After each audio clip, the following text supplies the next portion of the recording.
You know, Barkha ma'am, I don't think I did. For a very long time, I don't think I went about it in the way that one should have gone about it. In what way? I think for me, there were many things. So I feel like when we had her, my life was completely different.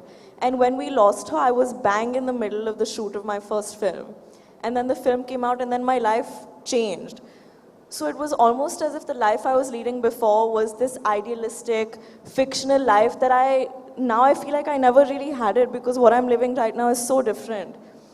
And so the way I think I coped with that loss was that I just dove into work because the last few months before she passed, she just kept saying, you've chosen to do this, give it your best, give it your best, give it your best. And so that's the only thing I'd keep hearing in my head. One of the last conversations I had with her was about... I have to come and sit with you.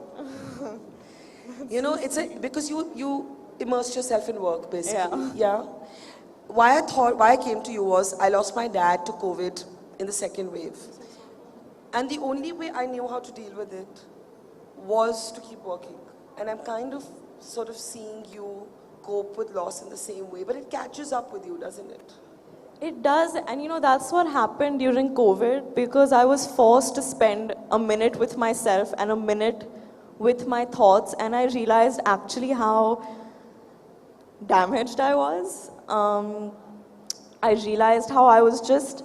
Blocking it out? Yeah, I was like almost like a zombie. I was just on a hamster wheel doing things I didn't even need to do, like in a race that I didn't need to be in, mentally with myself. And seeking the company of people that I didn't really even want in my life, just to like fill a void.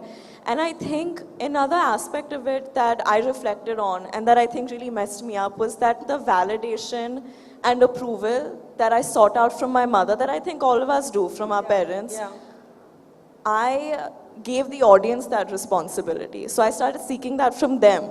And then feeling terrible if it didn't come. Exactly, because I mean, not everyone in the world is going to love you like they're your mother. And so when my first film came out, I was just like, you know, I'll get the audience's love through mom and it'll be her. And that was stupid of me. Because A, it was my first film, and B, like, you know, with the baggage of privilege and everything, not everyone's like out to love you. And I could have done a better job also. So there were a lot of those aspects. But you know, it isn't easy being who you are, coming on this stage and owning up to the damaged dimensions that we all carry. We're all damaged in different ways. So thank you for sharing that. When you close your eyes and you think of your mom, what do you remember? I just remember her calling me Laddu, because she used to call me Laddu. That's so sweet. And it's so weird, ma'am, because every time I'm on set and I'm in front of the camera in my most vulnerable moments, I feel like in front of the camera is the closest that I'll ever be to her. And that's why it's such a sacred space for me.